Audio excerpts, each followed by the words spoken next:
to Detail, luxury detailing. Aaron here. We've got Jim polishing a side of this Pontiac G8. And what I want to do is I want to show you how much gloss we can actually get on a vehicle. This is a really cool tool. It's called the glossometer.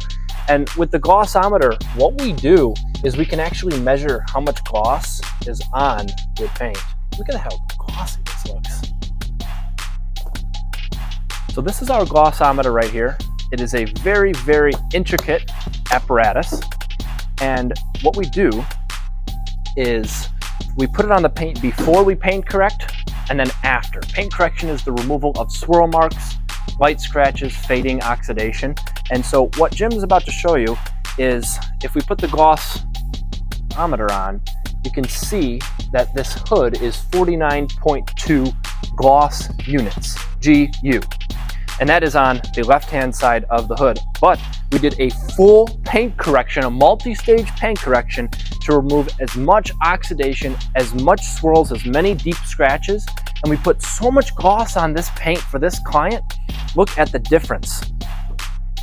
Now the max that this glossometer can go to is 100, and we got it to 91.7. Oh, 91.8, it's adding gloss.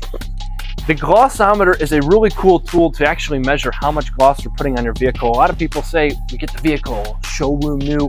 Well, we actually do get the vehicle showroom new, and we do it and we can actually show you with these types of tools. We have a bunch of different tools like this, and you'll see more in future videos. But I just want to let you guys know that here at Attention to Detail, we're actually putting meters on your car to make sure that we're getting the absolute best results possible. Thank you to Jim, the technician working on this particular client's vehicle, this Pontiac G8. Thank you, Carl, for the business, and we will continue to finish this Pontiac G8 and get this thing as showroom ready as we can for pickup. It's definitely a transformation. The before and after is crazy, but without further ado, shoot me a call, 219-295-0529. Visit us on our website at www.attentiontodetail.info. That's ATTN, attention shortened, ATTN, the number 2 detail.info. Thank you so much. Attention to Detail, Aaron, out.